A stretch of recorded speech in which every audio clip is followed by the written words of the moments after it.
Imunidade contra tumores e transplantes. Quando a gente vai falar em imunidade a tumores, a gente tem que lembrar, então, que essas neoplasias são doenças causadas por alterações no DNA das células, que tornam essas células que não se reproduzem normalmente, que têm uma velocidade maior de reprodução, que não morrem com a mesma facilidade, porque são resistentes até um certo ponto ao processo de apoptose.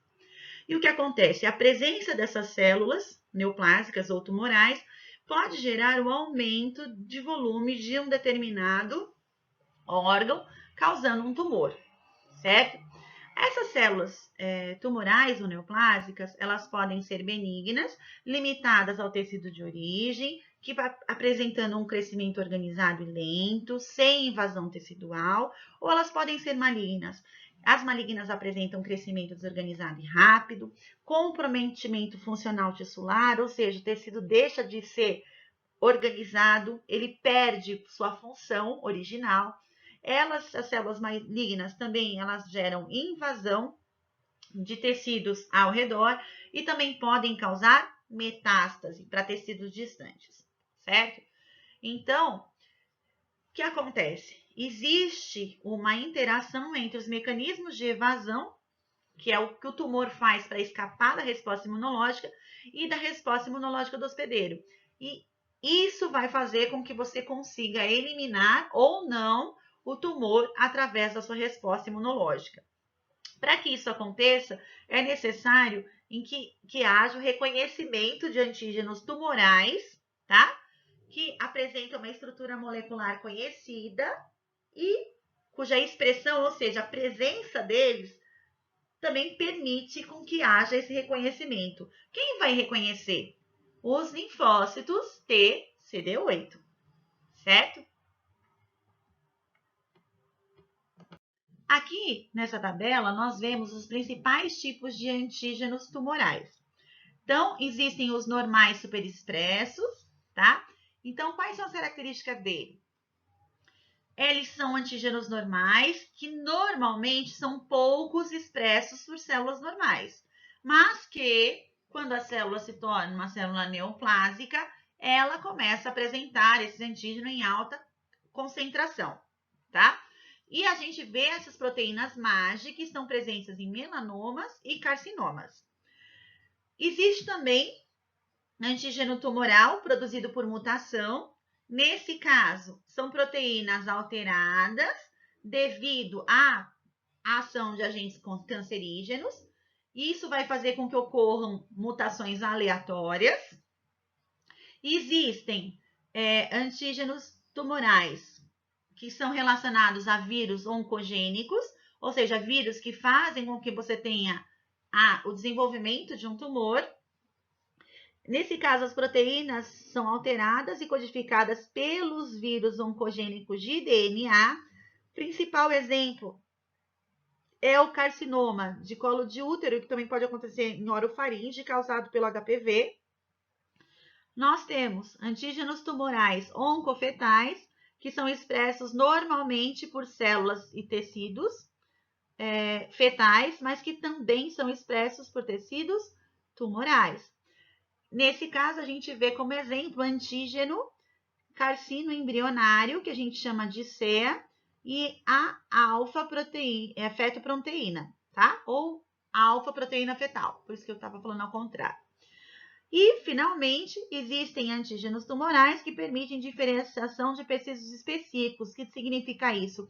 Eles só estão presentes quando você tem um determinado tipo de tumor. Esses aqui são extremamente importantes para a gente fazer diagnóstico, porque eles facilitam o diagnóstico rápido do paciente. Então, as características dessas proteínas são expressas apenas por um tipo celular, e a gente tem como exemplo o antígeno prostático específico para carcinomas da próstata. A resposta imune contra os tumores depende da ativação de linfócitos TCD8, que são os T citotóxicos, que vão fazer o controle do desenvolvimento e da progressão tumoral.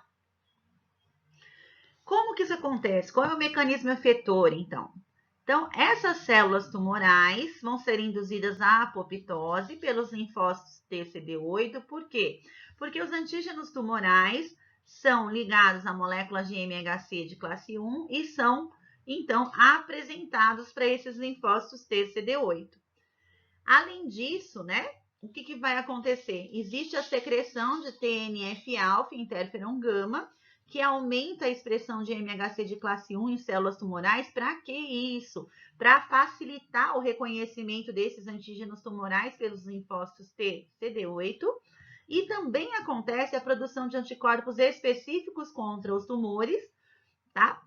Que vão levar à ativação do sistema complemento ou a citotoxicidade mediada por células dependentes de anticorpo. Ou seja, nós conseguimos ativar as células NK, que são aquelas células que têm uma atuação parecida com o linfócito TCD8, certo? Mas que elas não fazem o reconhecimento antigênico, elas são ativadas pela presença dos anticorpos na superfície dessas células estranhas, essas células alteradas, que são as nossas células tumorais. Aqui a gente vê os mecanismos que os tumores podem utilizar para escapar, para se evadirem da resposta imunológica. Então, vamos começar aqui, ó, mecanismos de camuflagem. Então, ó, o que o tumor pode fazer? Ele pode diminuir a apresentação antigênica, certo? Diminuir a coestimulação e diminuir a adesão. Isso vai fazer com que esses linfócitos CD8 não consigam, olha aqui, ó, não está presente, não consigam reconhecer essa célula tumoral. Se você não reconhece, você não elimina, tá? Isso também acontece em relação às células NK. Olha que bonitinho, né? O tumor faz o quê? Ele faz de conta que ele não está lá. Por que isso? Porque ele reduz, por exemplo, a expressão de moléculas de MHC de classe 1. Então, não vai ter apresentação antigênica. E ele também vai reduzir as moléculas de adesão e coestimulatória, que vão permitir que essa ligação com os linfócitos CD8 seja uma ligação duradoura a ponto de ativar essas células. Olha que interessante. Além desses mecanismos de camuflagem, existem também mecanismos de resistência. Então, vamos entender aqui, ó. Nesse caso, aconteceu a apresentação do antígeno, porém, o que o CD8 ou a célula NK fariam? Eles destruiriam essa célula tumoral a partir da indução de apoptose. Só que isso não vai acontecer, por quê? Porque para que haja indução de apoptose, é necessário que a célula tumoral expresse alguns receptores de membrana. Ela simplesmente para de expressar, certo? A gente tem a inibição de células T efetoras. Como que isso pode acontecer? Os nossos linfócitos T podem ser inibidos pela produção de citocinas pelas células tumorais e pode acontecer também a inibição de fagócitos, tá? Essa inibição dos fagócitos também pela secreção de citocinas faz com que a gente tenha uma inibição de fagocitose, ou seja, eu não tenho um reconhecimento antigênico também. Todos esses são mecanismos de resistência dos nossos tumores. Além disso, existem mecanismos de imunossupressão local. Nesse caso, o tumor vai fazer a secreção especificamente de IL-10, TGF-beta. Essas duas citocinas vão fazer o quê? Elas vão fazer com que haja uma diferenciação da resposta imunológica, uma modulação, de tal forma que você tenha diminuição na quantidade de linfócitos, que é uma linfopenia, e com que você faça com que a resposta seja direcionada para uma resposta que não ativa linfócitos TCD8. Todos esses mecanismos são importantes, porque eles garantem a sobrevivência dos nossos tumores. Antes de começarmos a falar sobre a imunidade contra os transplantes, nós temos que entender quais são as características destes transplantes. Então, existem alguns tipos. Nós vamos falar em autoenxerto, isoenxerto, aloenxerto e xenoenxerto, tá? O que significa isso? Como é que eu classifico? Eu estou pensando da onde veio o tecido ou o órgão que vai ser usado para fazer o transplante. Então, vamos primeiro. Autoenxertos são tecidos e órgãos do mesmo indivíduo para substituição de tecido não funcional. Então, por exemplo, o paciente sofre um acidente e tem queimadura por abrasão e perde um pedaço da nádega. Eu posso pegar um tecido da perna, por exemplo, para fazer um autoenxerto. Não existe rejeição nesse caso, porque o tecido é do próprio indivíduo e a gente pensa em transplantes autólogos, que a pessoa está doando para ela mesma, tá? Vamos agora para o isenxerto. São tecidos e órgãos que vão ser transplantados de dois indivíduos diferentes, diferentes, mas que são geneticamente idênticos. Isso é o que, gente? Estamos pensando em gêmeos univitelinos, que são aqueles gêmeos idênticos, certo?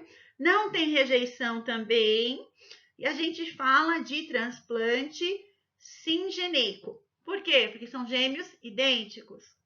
Nós temos os aloenxertos. Nós estamos pensando, então, em tecidos e órgãos que são transplantados entre indivíduos da mesma espécie. Nesse caso, tem rejeição, porque são indivíduos diferentes, e aí os marcadores celulares mostram para a resposta imunológica que são indivíduos diferentes e nós teremos uma resposta sendo gerada. A gente fala em transplante alogênico. Finalmente, nós temos os xenoenxertos. Nesse caso, eu vou transplantar tecidos e órgãos entre membros de espécies diferentes. Nossa, a gente faz isso? Fazemos sim. Existe, por exemplo, a possibilidade de nós utilizarmos válvulas cardíacas de animais para transplantar em seres humanos que tenham problemas na válvula, certo? Nesse caso, tem rejeição e a gente fala em xenotransplantes. Neste caso, a rejeição é maior, por quê? Porque são espécies diferentes, então, filogeneticamente, o que acontece? Você tem uma diferença muito grande entre o receptor e o doador do órgão ou do tecido. Aí, a gente tem que saber, para fazer o transplante, como é a compatibilidade entre o doador e o receptor. Então, primeira coisa que a gente estuda, o tipo sanguíneo, o sistema BO, que nós vamos dizer direitinho que é ele daqui a pouquinho, tá? É o primeiro teste a ser realizado. Depois disso, a gente faz a tipagem tecidual. A gente vai identificar antígenos de superfície celular. Para quê, gente? Para ver se já você é parecido com outro indivíduo. Quanto mais parecido, maior a chance de sucesso nesse transplante. Correspondência cruzada. O que é isso? Eu vou pegar células do doador e vou misturar, né? Vou colocar junto com o soro do receptor. Se o receptor, que é a pessoa que vai receber o transplante, já tiver anticorpos, vai acontecer uma reação e isso mostra que tem risco de rejeição hiperaguda, que é a mais grave. Então, esse transplante não pode ser realizado, tá? Nós temos testes de anticorpos reativos em painel, que vão fazer o quê? Verificar se tem anticorpos aleatórios que não são específicos contra algumas proteínas ou células específicas do doador, para ver se tem risco de rejeição. Se esses anticorpos reativos em painel, eles dão reagentes, eu não posso usar esse tecido ou órgão para esta pessoa. E triagem sorológica. Como assim? Eu vou avaliar se o doador e o receptor têm doenças infecciosas, procurando anticorpos contra essas doenças. Por quê? Se o doador tiver uma doença infecciosa, ele não pode doar o órgão. E aí, a gente vai começar falando da compatibilidade de grupos sanguíneos, que é uma coisa que a gente aprende na escola, mas não aprende corretamente. Então, vamos lá. Primeiro, existem 22 grupos sanguíneos que nós vamos estudar, que existem, né, diferentes. Então, os principais são o ABO, o RH e o KEL. Por que eles são os principais? Porque eles que causam reações transfusionais graves.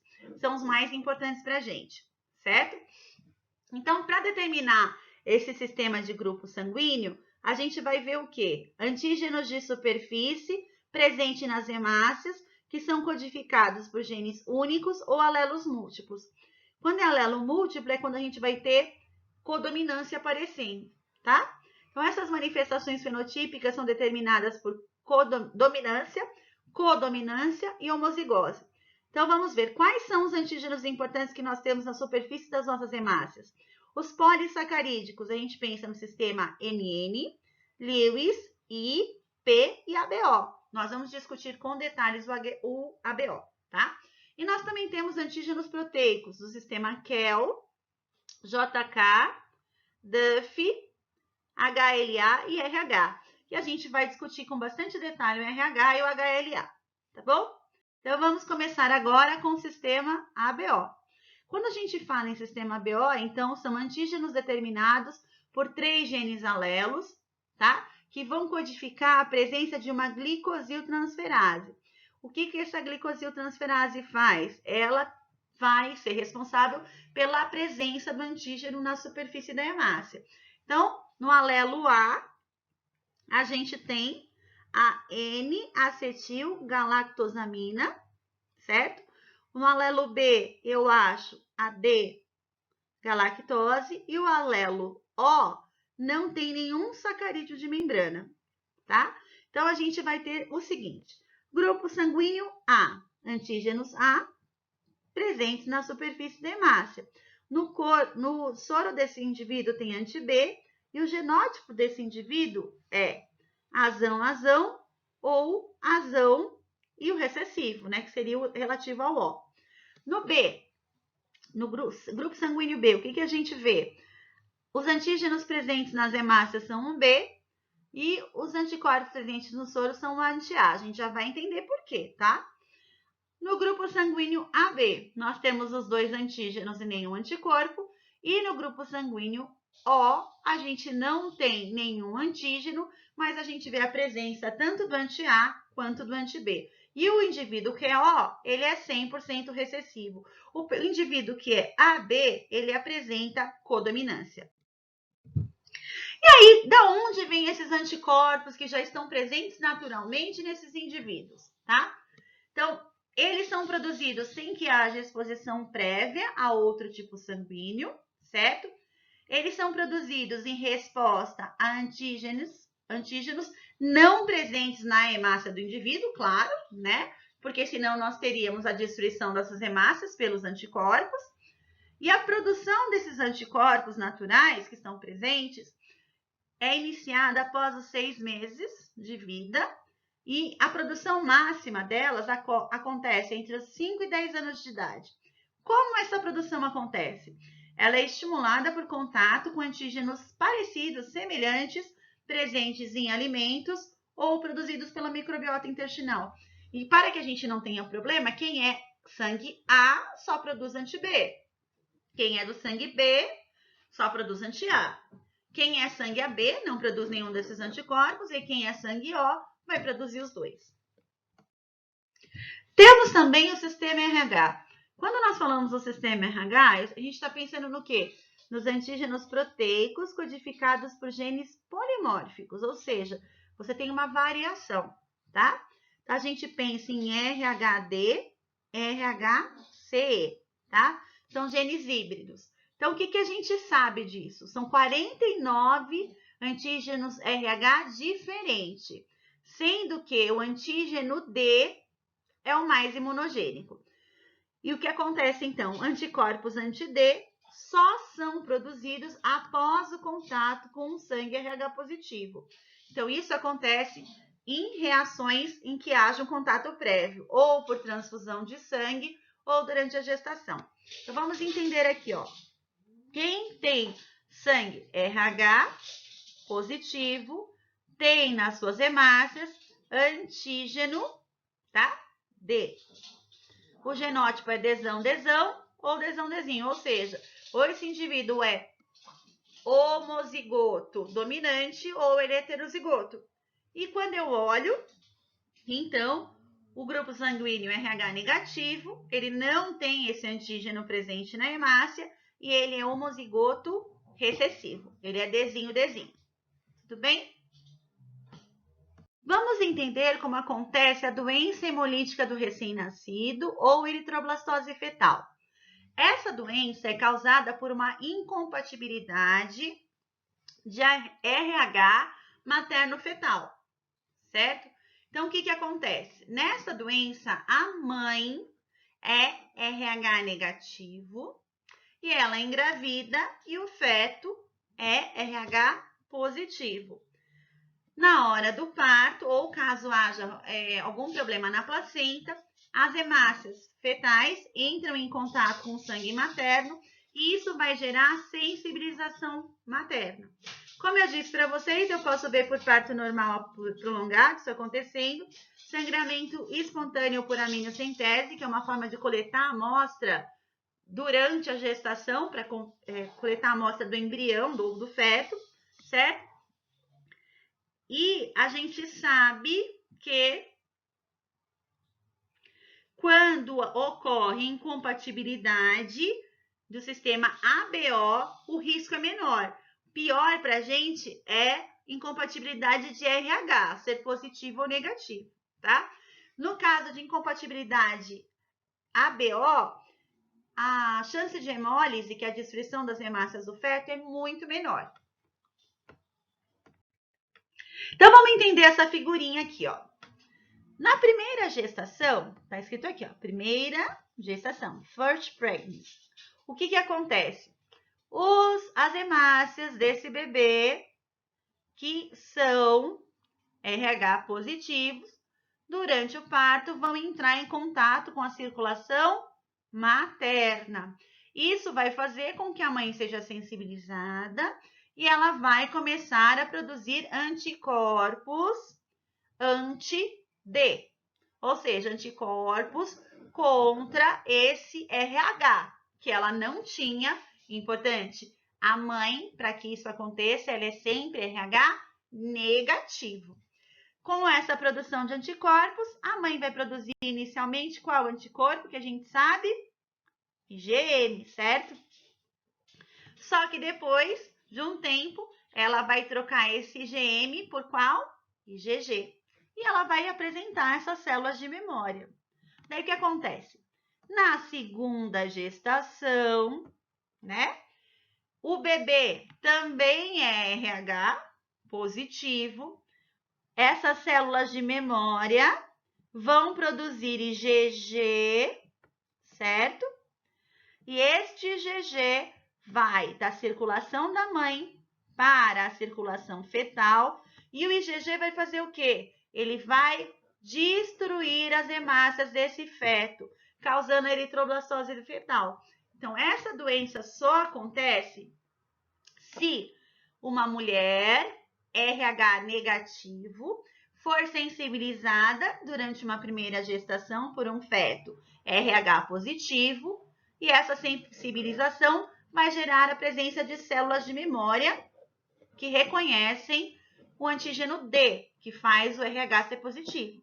Aí, numa segunda gestação, caso o segundo feto, o embrião, também seja RH positivo, essas células de memória serão ativadas, vão produzir o IgG, e esse IgG, então, vai causar a destruição das hemácias do feto ou embrião, causando a eritroblastose fetal.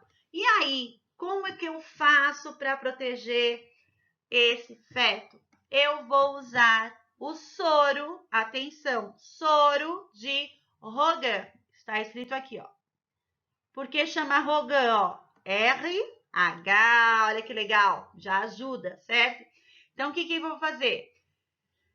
Durante a primeira gestação, essa mulher vai receber o soro de Rogan.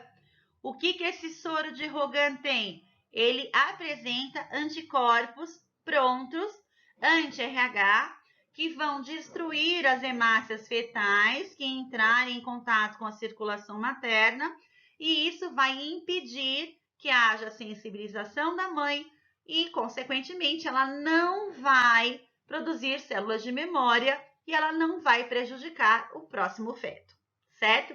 Então, o que a gente usa para evitar que isso aconteça é um soro, o soro de Rogan. Por que é um soro? Porque ele possui anticorpos prontos, anticorpos anti-D. Quando a gente fala, então, nessa resposta imune a alinchetos, o que é um alincheto? Vamos lembrar, né? É um transplante que eu recebi de alguém da mesma espécie que eu. Existem alguns antígenos que são importantes para levar essa rejeição. Então, a gente chama de antígenos menores de histocompatibilidade, que são antígenos celulares apresentados pelas moléculas de MHC de classe 1. Toda célula nucleada tem, ela vai mostrar que ela é diferente, tá? A célula transplantada, ela apresenta esse antígeno e mostra para o sistema imune do receptor que essa célula é estranha e o sistema imune vai gerar uma resposta contra ela. Nós também temos antígenos de grupos sanguíneos, que vão gerar rejeição hiperaguda de enxertos vascularizados, principalmente rins e coração. Para vocês terem uma ideia do que é uma rejeição hiperaguda, no caso dos rins, você pode perder o rim transplantado em menos de 24 horas. É muito rápido. Ele necrosa se o grupo sanguíneo for diferente. Por isso que a primeira coisa que a gente testa é isso, certo? Nós também temos um outro antígeno importante, que são as moléculas de MHC. Daí vocês podem pensar agora, nossa, mas as moléculas de MHC não fazem apresentação antigênica? Fazem. Mas dentro dessas moléculas de MHC, nós temos antígenos de leucócitos humanos, que é o nome deles, né? HLA, Human Leukocyte Antigens. O que esses antígenos fazem? Eles mostram quem é o indivíduo dono daquela célula, certo? Então, esse HLA, ele é expresso por tecidos e órgãos transplantados, codificados por genes polimórficos do braço curto do cromossomo 6. A gente já sabe até onde está a identificação desses indivíduos, como que as nossas células são identificadas como nossas, tá? E se o HLA não for o máximo possível compatível, ocorre a ativação da resposta imune celular e humoral, e você tem a destruição do transplante, que é o processo de rejeição. E a gente vai entender um pouquinho como as classes de MHC são relacionadas à rejeição agora. A gente vê, nós temos MHC de classe 1, codificado por genes dos HLA, B ou C. Nós temos os genes de MHC de classe 2, que são codificados pelo HLA de LOCE, D, DP, DQ e DR, que são subtipos desse D, tá? Nós temos o MHC de classe 3, que é relacionado ao B e o D. E aí, esse MHC de classe 3 gera rejeição por ativação do sistema complemento. Vejam que interessante, né? Então, a gente vê que dentro dessas moléculas de MHC, nós temos vários tipos de HLA que são responsáveis pela rejeição dos tubos. Então, vamos ver, então, como que acontece a rejeição. Essa rejeição acontece em fases. A primeira fase é a fase de sensibilização, em que os antígenos não próprios, que são os antígenos estranhos, expressos pelas células do enxerto presente nos órgãos ou tecidos transplantados, são apresentados para os linfócitos T de quem, gente? Do receptor, de quem está recebendo o transplante. Então, essa fase de sensibilização pode ser via direta e gerar uma rejeição aguda. Nesse caso, não dá nem tempo de fazer um processamento de antígeno pelo receptor, tá? Nem precisa, não dá tempo, porque já está apresentando, é a própria célula que ela apresenta esses antígenos. Ou a gente pode ter uma apresentação via indireta, que vai gerar uma rejeição crônica, demora mais para acontecer. Por quê? Porque essas células, esses tecidos e órgãos, ao serem transplantados, vão começar a ser lesionados, vão ser quebrados, vão ser fagocitados e apresentados posteriormente, tá? Nós temos uma fase efetora. Na fase efetora, a gente vê que a apresentação desses antígenos estranhos, não próprios, presentes nas células transplantadas, gera ativação dos linfócitos T. Esses linfócitos T que são ativados, a gente vai pensar tanto no CD8, que vai fazer uma indução de apoptose, quanto o próprio CD4, se for apresentado por MHC de classe 2 após a fagocitose de macrófagos. E o CD4 vai fazer o quê? Vai produzir citocinas que vão aumentar a rejeição, vão amplificar esse processo. E aí a gente tem tipos de rejeição hiperaguda, ela é imediata. Isso acontece devido à presença de anticorpos anti-HLA do doador. Então, o receptor é previamente sensibilizado, Por isso que eu faço aqueles exames de anticorpos em painel, para evitar que isso aconteça, tá? Neste caso, o que vai acontecer? Uma trombose intravascular vai gerar a necrose dos enxertos vascularizados, principalmente rins e coração. É muito rápido, como eu disse para vocês, 24 horas, no caso dos rins. Nós temos a rejeição aguda, que vai ser iniciada após uma semana de transplante, e pode acontecer essa ativação até vários meses após o transplante.